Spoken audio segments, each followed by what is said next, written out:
Assalamualaikum warahmatullahi wabarakatuh. Kami dari kelompok 1, nama saya Linggar Mayang Mawarni, NIM-nya 196111075.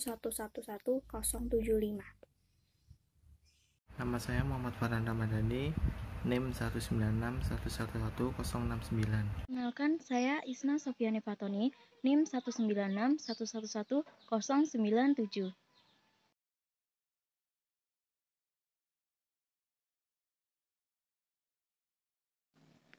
Pengertian filsafat barat.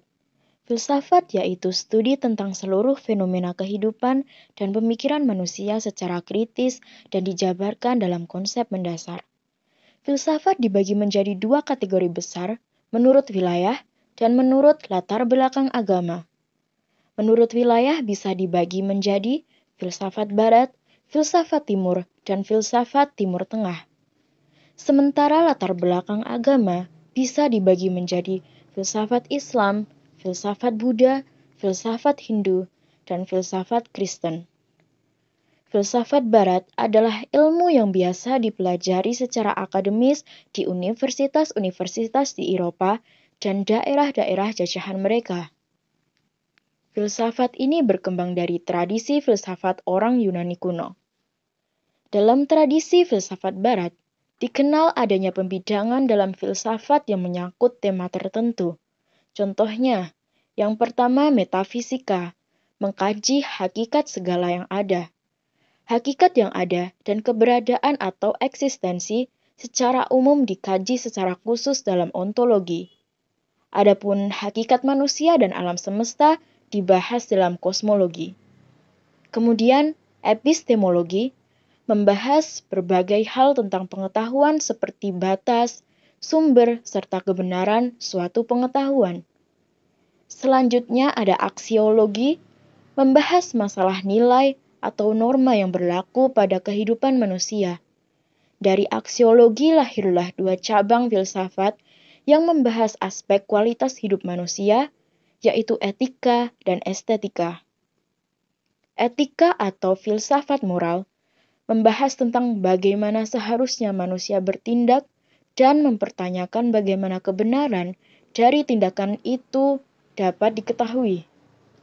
Estetika membahas mengenai keindahan dan implikasi pada kehidupan.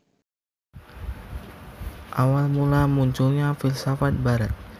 Filsafat Barat muncul di Yunani semenjak kira-kira abad ke-7 sebelum Masehi.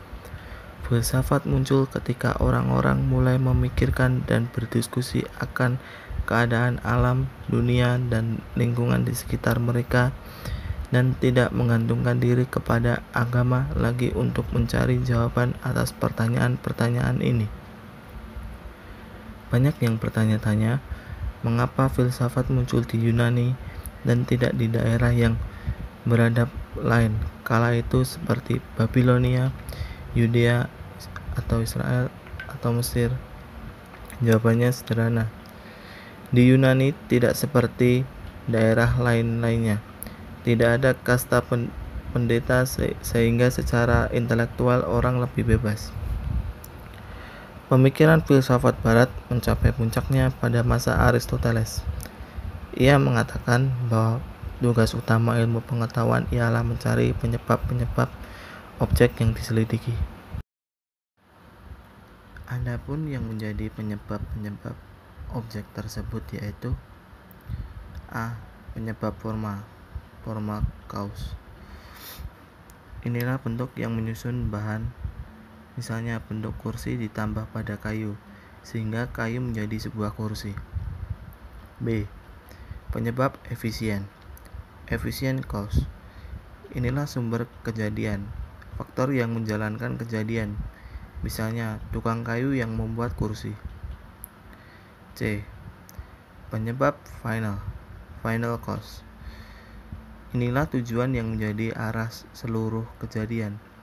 Misalnya, kursi dibuat supaya orang bisa duduk di atasnya. Yang ketiga yaitu metode filsafat Barat. Metode yang pertama yaitu metode kritis, antara lain Socrates dan Plato. Metode ini bersifat analisis istilah dan pendapat atau aturan-aturan yang dikemukakan orang. Merupakan hermeneutika yang menjelaskan keyakinan dan memperlihatkan pertentangan. Dengan jalan bertanya atau berdialog, membedakan, membersihkan, menyisihkan, dan menolak yang akhirnya ditemukan hakikat. Metode yang kedua yaitu metode intuitif, antara lain Plotinus dan Bergson. Dengan jalan metode introspeksi intuitif dan dengan pemakaian sakral simbol, diusahakan membersihkan intelektual sehingga tercapai suatu penerangan pemikiran. Yang ketiga yaitu metode skolastik, antara lain Aristoteles, filsafat abad pertengahan. Metode ini bersifat sintetis deduktif dengan bertitik tolak dari definisi-definisi atau prinsip yang jelas dengan sendirinya ditarik kesimpulan-kesimpulan. Metode yang keempat yaitu metode geometris, antara lain Rene Akralis dan pengikutnya. Melalui analisis mengenai hal-hal kompleks, dicapai intuisi akan hakikat-hakikat sederhana atau ide terang yang berbeda dari yang lain. Dan hakikat-hakikat itu didedukasikan secara matematis, segala pengertian lainnya. Yang kelima, yaitu metode empiris, antara lain Hobbes dan David Hume. Hanya pengalamanlah yang menyajikan pengertian benar, maka semua pengertian atau ide-ide dalam introspeksi dibandingkan dengan cerapan-cerapan atau impresi dan kemudian disusun bersama secara geometris. Yang keenam yaitu metode transendental, yaitu antara lain Immanuel Kant dan neoskolastik. Metode ini bertitik tolak dari tepatnya pengertian tertentu dengan jalan analisis dan diselidiki syarat-syarat a priori bagi pengertian demikian. Yang ketujuh yaitu metode dialektis, antara lain Hegel dan Marx. Dengan jalan mengikuti dinamik pikiran atau alam sendiri menurut triad tesis, antitesis, sintesis dicapai hakikat kenyataan. Yang kedelapan yaitu metode non-positivistis, kenyataan yang dipahami menurut hakikatnya dengan jalan mempergunakan aturan-aturan seperti berlaku pada ilmu pengetahuan positif atau eksakta.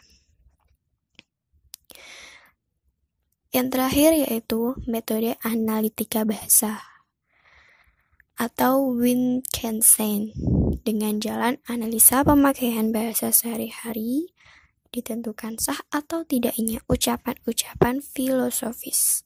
Metode ini dinilai cukup netral, sebab tidak sama sekali mengendalikan salah satu filsafat, sehingga kesimpulan dan hasilnya senantiasa didasarkan kepada penelitian bahasa yang logis.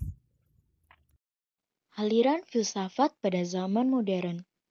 Sejarah filsafat barat dibagi menurut pembagian berikut: filsafat klasik, abad pertengahan, modern, dan kontemporer. Wacana filsafat yang menjadi topik utama pada zaman modern adalah persoalan epistemologi atau teori pengetahuan. Untuk menjawab pertanyaan-pertanyaan yang bersifat epistemologi, maka dalam filsafat modern muncullah berbagai aliran filsafat yang memberikan jawaban berbeda, bahkan saling bertentangan, yaitu yang pertama, rasionalisme. Aliran ini berpendapat bahwa sumber pengetahuan yang mencukupi dan yang dapat dipercaya adalah rasio atau akal. Hanya pengetahuan yang diperoleh melalui akal lah yang memenuhi syarat yang dituntut oleh sifat umum dan harus mutlak, yaitu syarat yang dituntut semua pengetahuan ilmiah. Descartes mengatakan bahwa semuanya harus disangsikan dengan radikal dan tidak boleh diterima begitu saja. Kalau suatu kebenaran tahan terhadap kesangsian, itulah kebenaran yang sesungguhnya. Dalam diri manusia, Terdapat 3 ide bawaan sejak lahir, dan itulah yang merupakan kebenaran. Ketiga ide bawaan itu adalah pikiran, Allah, dan keluasaan. Kemudian yang selanjutnya ada empirisme. Aliran ini berpendapat bahwa empiris atau pengalamanlah yang menjadi sumber pengetahuan, baik pengalaman yang batiniah maupun lahiriah. Bagi penganut empirisme, sumber pengetahuan yang memadai adalah pengalaman yang menyangkut pribadi manusia. Sedangkan akal manusia hanya berfungsi dan bertugas untuk mengatur dan mengolah bahan-bahan atau data yang diperoleh melalui pengalaman. Jadi, empirisme bertolak belakang dengan pandangan rasionalisme. Selanjutnya ada kritisme. Kritisme adalah sebuah teori pengetahuan yang berusaha untuk mempersatukan kedua macam unsur dalam filsafat, yaitu rasionalisme dan empirisme dalam suatu hubungan yang seimbang. Idealisme. Menurut Hegel, pemikiran adalah esensi dari alam dan alam adalah keseluruhan jiwa yang diobjektifkan. Alam adalah proses pemikiran yang memutar dan juga akal yang mutlak yang mengapresiasikan dirinya dalam bentuk luar. Positivisme berpangkal dari apa yang telah diketahui dan yang bersifat positif. Aliran ini berpendapat bahwa manusia tidak pernah mengetahui sesuatu lebih dari fakta-fakta atau apa yang nampak. Manusia tidak pernah mengetahui sesuatu di balik fakta-fakta. Oleh sebab itu, tugas ilmu pengetahuan dan filsafat adalah menyelidiki fakta-fakta, bukan menyelidiki sebab terdalam realitas. Fenomenologi. Fenomenologi adalah suatu aliran yang membicarakan tentang segala sesuatu yang menampakkan diri atau yang membicarakan gejala. Kemudian strukturalisme. Strukturalisme adalah metode yang digunakan untuk mempelajari ilmu-ilmu kemanusiaan dengan bertitik tolak dari prinsip-prinsip linguistik. Selanjutnya, postmodernisme. Postmodernisme adalah pandangan dunia yang menyangkal semua pandangan dunia. Aliran pemahaman ini menganggap bahwa tidak ada kebenaran universal yang valid untuk setiap orang, sebab individu terkunci dalam perspektif terbatas oleh ras, gender, dan grup etnis masing-masing. Asal dan peranan filsafat barat. Ada 3 peranan yang mendorong manusia untuk berfilsafat, yaitu 1. Keheranan, 2. Kesangsian, 3. Kesadaran akan keterbatasan. Adapun peranan filsafat barat yaitu A. Pendobrak, B. Pembebas, C. Pembimbing. A. Pendobrak. Berabad-abad lamanya, intelektualitas manusia tertawan dalam penjara tradisi dan kebiasaan. Keadaan tersebut berlangsung cukup lama dan kehadiran filsafat telah mendobrak pintu dan tembok tradisi yang begitu akral yang selama ini tidak boleh digugat. Kendati pendobrakan itu membutuhkan waktu yang cukup panjang. Kenyataan sejarah telah membuktikan bahwa filsafat benar-benar telah berperan selaku pendobrak yang mencengangkan. B. Pembebasan. Filsafat bukan hanya sekedar mendobrak pintu penjara tradisi dan kebiasaan yang penuh dengan berbagai mitos dan mite itu, melainkan juga merenggut manusia keluar dari penjara itu. C. Pembimbing. Filsafat membebaskan manusia dari cara berpikir yang mistis dengan membimbing manusia untuk berpikir secara rasional, membebaskan manusia dari cara berpikir yang picik dan dangkal dengan membimbing untuk berpikir lebih luas dan mendalam. Perkembangan filsafat zaman Yunani kuno. Pada tahap awal kelahirannya, filsafat menampakkan diri sebagai suatu bentuk mitologi, serta dongeng-dongeng yang dipercayai oleh bangsa Yunani. Kemudian silih berganti, filsuf memberikan jawaban terhadap bahan dasar arsy dari semesta raya ini dengan argumentasinya masing-masing. Variasi jawaban yang dikemukakan para filsuf menandai dinamika pemikiran yang mencoba mendobrak dominasi mitologi. Mereka mulai secara intens memikirkan tentang alam dan dunia, sehingga sering dijuluki sebagai filosofer atau ahli tentang filsafat alam atau natural philosopher, yang dalam perkembangan selanjutnya melahirkan ilmu-ilmu kealaman. Lalu pada perkembangan selanjutnya, di samping pemikiran tentang alam, para ahli fikir Yunani pun banyak yang berupaya memikirkan tentang hidup manusia di dunia. Filsafat Barat abad pertengahan dari 479 hingga 1492 Masehi juga dapat dikatakan sebagai abad gelap. Karena pendapat ini didasarkan pada pendekatan sejarah gereja. Memang saat itu, tindakan gereja sangat membelenggu kehidupan manusia. Masa abad pertengahan ini juga dapat dikatakan sebagai suatu masa yang penuh dengan upaya menggiring manusia ke dalam kehidupan atau sistem kepercayaan yang fanatik dengan menerima ajaran gereja secara membabi buta. Karena itu, perkembangan ilmu pengetahuan terhambat. Pada awal abad ke-6, filsafat berhenti untuk waktu yang lama. Segala perkembangan ilmu pada waktu itu terhambat. Abad pertengahan selalu dibahas sebagai zaman yang khas akan pemikiran Eropa yang berkembang pada abad tersebut dan menjadikan suatu kendala disesuaikan dengan ajaran agama.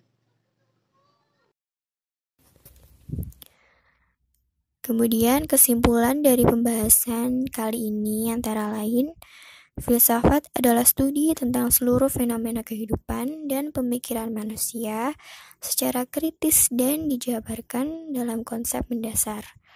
Filsafat tidak didalami dengan melakukan eksperimen-eksperimen dan percobaan-percobaan, tetapi dengan mengutarakan masalah secara persis, mencari solusi untuk itu, memberikan argumentasi dan alasan yang tepat untuk solusi tertentu.